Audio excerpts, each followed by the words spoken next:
Welcome back to our channel. তোমরা সবাই কেমন আছো? আশা করি ভালো আছো। আমি কিন্তু অনেক ভালো আছি। কালকের পরের থেকে এখনো কিন্তু আমি ক্যামেরাটা ওপেন করতে পারিনি। এখন বাজে 2টো। তো ভাবলাম এখন থেকে আমার ব্লগটা স্টার্ট করি। তোমরা ব্লগটা দেখতে থাকো, আশা করি তোমাদের অনেক ভালো লাগবে। বাবা মা কিন্তু এখনো যায়নি, এখানে আর কি কাপড় চোপড়গুলো রেখে গেছে। আমি মানে কিছু কাপড় গুছিয়েছি, আবার বাবা মার গুলো গুছিয়ে রাখবো। বাবা মা গেছে আমাদের কোচবিহারে একটা কাকুর বাড়ি আছে, সেখানে ঘুরতে। তো চলো ভিডিওটা দেখতে থাকো, আর কি করি না করি তোমাদেরকে শেয়ার করব। দেখো আমার কিন্তু চুলের ক্রিম্পিং এখনো কমেনি, আর মাথা আঁচড়ানোর মতো টাইম পাইনি, কারণ এত ব্যস্ততার মধ্যে আমাদের বাড়িতে কিন্তু কেউ নেই। আমার আর আমার শাশুড়ির মায়ের সবকিছু করতে হয়। তো চলো ভিডিওটা দেখতে থাকো। আমি গুছিয়ে নেই, মা বাবা যখন আসবে, এখন বাড়িতে কেউ নেই, এই টাইমের মধ্যে আমি কাজগুলো আর কি সেরে নেই। যখন আসবে তখন আবার তোমাদের সাথে, যখন আসবে তখন তোমরা দেখতে পারবে। তো চলো ভিডিওটা কন্টিনিউ। আবার মা আসতে একটু লেট করেছে, তখন প্রায় সন্ধ্যা হয়ে গেছে। সাথে একটা কাকিমণি এসেছিল, তারপরে কোনো ভিডিও করতে পারিনি। আমিও রেডি হয়ে গেছি, ভাবলাম যে আমি একটু দিদির বাড়ি থেকে ঘুরে আসি, অনেক দিন হলো যাওয়া হয় না। আর মা দেখো এসেই কাজে লেগে গেছে। এখানে খেজুরের যে গুড় হয় না, সেই গুড়টাই আর কি মা কাটছে। খেজুরের গুড়গুলো যদি এইভাবে ঘষে কিংবা কেটে না নেওয়া হয় তাহলে কিন্তু অসুবিধা হয়।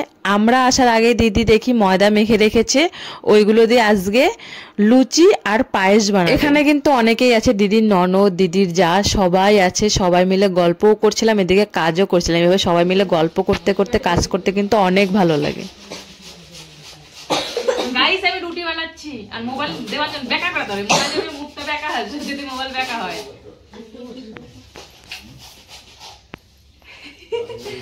এই যে নিপা এদিকে আসো। সবাই কিন্তু আমার টুকটাক ভিডিও দেখে বলেই কিন্তু দেখছে যে আমি কিভাবে ভিডিও বানাই। তবুও না একটু লজ্জা পায়। সবাই কিন্তু ক্যামেরা দেখলে লজ্জা পায়, আমি এখনো ক্যামেরা দেখলে ঘাবড়ে যাই। তো ভাগনাকে বলেছি যে যেখানে আছে সবাইকেই ক্যামেরা করো। তাই আমার ভাগনা কিন্তু সবাইকেই ক্যামেরা করছে। দিদি আছে, দিদির যা আছে।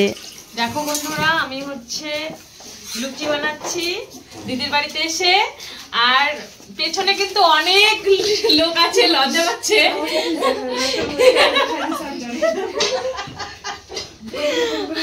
আমাকে দেখতে এসেছে।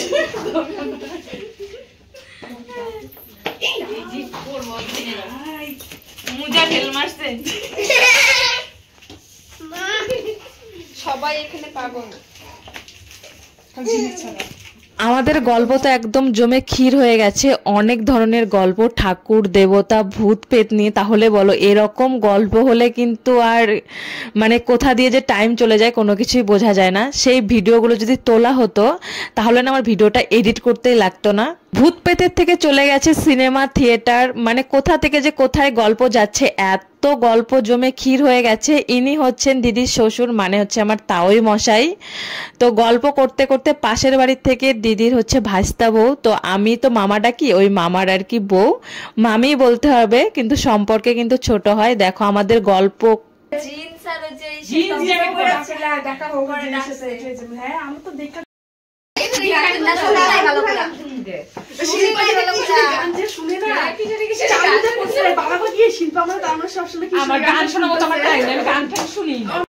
ও তো কত 2000 সেই সুন্দর হয়েছে কিন্তু। দেখো লুচি আর পায়েস দেখতে কতটা সুন্দর লাগছে। এখন আমার খেতে ইচ্ছা করছে, তখন একদমই খেতে ইচ্ছা করেনি, কারণ পিঠা, পায়েস, মিষ্টি খেতে খেতে মুখটা এতটাই আমার বাজে হয়েছিল। সেদিন কিন্তু আমি পায়েসটা এক ফোঁটাও খাইনি। আজকে যখন এডিট করছি তখন না মনে হচ্ছে এখন যদি থাকতো তবে একটা খেতাম। তো গল্পটার এখন মেন পয়েন্ট হচ্ছে যে কার কোন হিরো ভালো লাগে। আমি বলছি আমার তো দেব ভালো লাগে। আমি ছোটবেলার থেকে জানি না কতদিন আমি দেবের স্বপ্ন দেখেছি, মানে দেব বলতে আমি পাগল। এখন কিন্তু দেবের নতুন মুভি বেরিয়েছে খাদান, আজকেই মুভিটা রিলিজ হবে 20 ডিসেম্বর। তোমরা কিন্তু সবাই দেখো, আমি দেখতে পারবো না, কিন্তু আমার হিরোকে তোমরা সবাই দেখো। সত্যি আমি তো দেব বলতে পাগল। এখন একটু মানে ব্যস্ততার জন্য মুভি ছবি দেখা হয় না। বিয়ের পরে কিন্তু সবই চেঞ্জ হয়ে যায়, কোনো কিছু মিল থাকে না। আমি দাঁড়িয়ে দাঁড়িয়ে দেখছি, কারণ আমার লুচি দেখে গাটা একদম গুলাচ্ছে। আমি এখন একদমই লুচি খাবো না, আমি খাবো ভাত। দাঁড়াও তোমাদেরকে দেখাচ্ছি, মানে আমাদের ভাত কি মানে কি রকম করছি আমরা তোমাদেরকে। এই দেখো আমরা ভাতগুলোকে ভাজছি। এটা কি নাম? ভাত ভাজা, বিরিয়ানি না, ফ্রাই। খুব টেস্টি লাগে। তোমরা খাও নাকি কমেন্ট সেকশনে বলো। দিদি বলছিল ঠিক আছে তোকে গরম ভাতই রান্না করে দেই। আমি বললাম যে না, তোকে গরম ভাত রান্না করতে হবে না, এতগুলো ভাত নষ্ট করবি, তার থেকে ডিম দিয়ে ভাতগুলো ভাস, তাহলেই কিন্তু হয়ে যাবে। যেহেতু সবাই কিন্তু লুচি পায়েস খেয়েছে, আমি খাবো না, দিদিও কিন্তু মিষ্টি ততটুকুন ভালো পায় না, আর মাও দুদিন থেকে পিঠে পায়েস খাচ্ছে। আমাদের ঝাল হলেই আর কি বেশি ভালো লাগে। এই দেখো আমরা এই পাতাতেই নিয়ে নিয়েছি, সব বাসনও ধোয়া হয়ে গেছে, এখন এই পাতাতে করে সবাই আর কি খাবো। তারপর রাত্রে ঘুমিয়ে পড়েছিলাম, রাত্রে আর কোনো ভিডিওই করা হয়নি। দেন আবার সকালে দেখো ঘুম থেকে উঠেছি 10টার দিকে, দিদি বললো ঠিক আছে তুই মাছটা ভাজ, মাংসটা তুই রান্না করিস।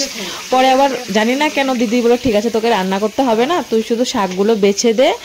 পরে আমি শাকগুলো বেছে দিলাম, একটু মাছটা ভেজে দিলাম। এখানে বাবা তাওই মশাই মানে পেঁয়াজ রসুন ছুলিয়ে দিয়েছে, মা হচ্ছে অন্য সব কিছু রেডি করছে, আমি হচ্ছে পেঁয়াজগুলোকে কেটে দিদিকে একটু হেল্প করলাম।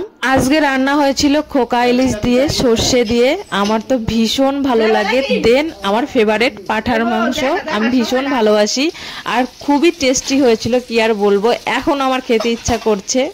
সকালে খাওয়া দাওয়ার পরে আমার আবার একটু শরীরটা খারাপ হয়ে যায়, জানি না কেন, দুদিন থেকে না আমার শরীরটা হঠাৎ করে খারাপ হয়ে যাচ্ছে, হঠাৎ করেই এমন হচ্ছে, বুঝতেই পারছি না। এই খাওয়ার উল্টো পাল্টা হলে না এরকমই হয়। আমি আবার রাত্রে নারকেলের পুলি পিঠা হবে, সেগুলোর জন্য ভেতরে যে দিতে হয় ওই আর কি জিনিসটা আমি বানাচ্ছি, ভুলে গেছি, তো তোমরা বলো তো ওটাকে কি বলে। আমি দিদিকে লম্বা লম্বা করে বানিয়ে দিচ্ছি, আর দিদি দেখো এইভাবে চষিগুলো বানাচ্ছে। দিদি না খুব স্পিডে আর কি বানাতে পারে, ও ভীষণ আর কি হাত চলে। আমার একটু লেট হয়, আমি একবারে কেটে কখনোই বানাতে পারি না। আমার ভাগনার ডিমান্ড হচ্ছে ও খাবে সবজি পিঠে, তার জন্য এখানে দেখো এই দিদি রান্না করছে সবজি।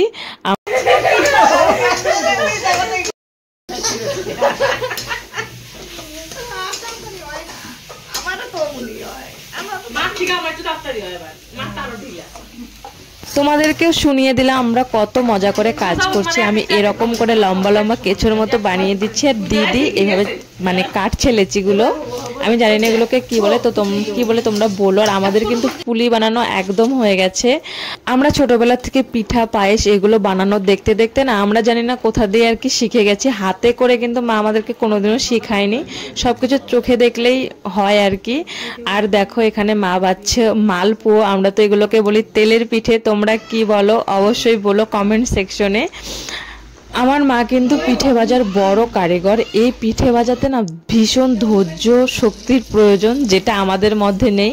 হয়তো আমরা এই পিঠে ভাজা কাজটা অনেক দিন পরে ধরে রাখতেই পারবো না, এগুলো কাজ না অনেকে থাকলে ভালো হয়। আমি যেটুকুন পারি আমার মনে হয় আমার জেনারেশন আমি কাটিয়ে নিতে পারবো, আমার কোনো প্রবলেম হবে না। বিয়ের পরে দিরাগমনে যেতে হয়, কালকে হচ্ছে আমার গেল অ্যানিভার্সারি, আজকে আমি এলাম দিদির বাড়িতে, এসেই কিন্তু পিঠা পায়েস এগুলো খেলাম আর কি। নিয়মটা যাই হোক একটু একটু পূরণ হয়েছে। আর এখন আমরা খাচ্ছি ভাত খাচ্ছি, কারণ আমাদের যতই পিঠে হোক আমাদের লাগবে ভাত, ভাত ছাড়া আমরা কোনো কিছুই বুঝি না।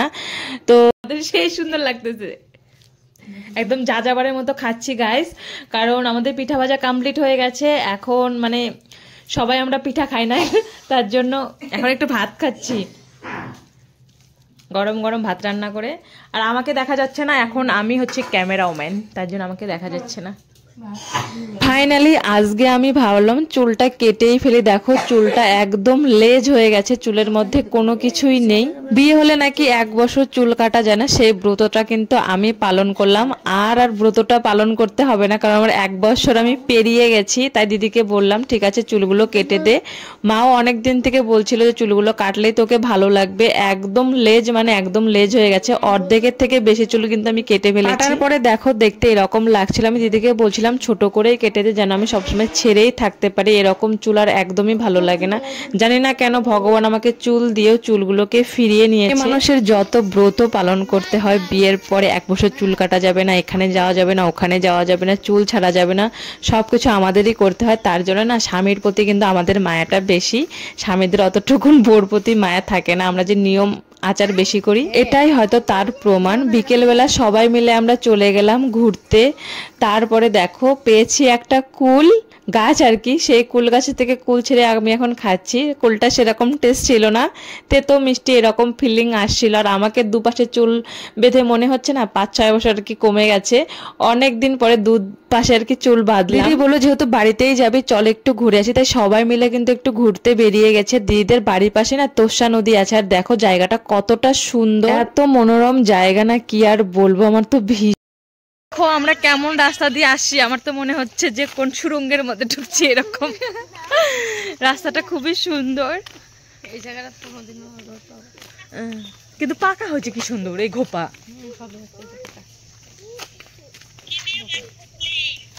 কি দিয়া ভাত वाह नहीं ये पहले कभी मेरी जान गई अभी बनके हवा रब्बा मेरे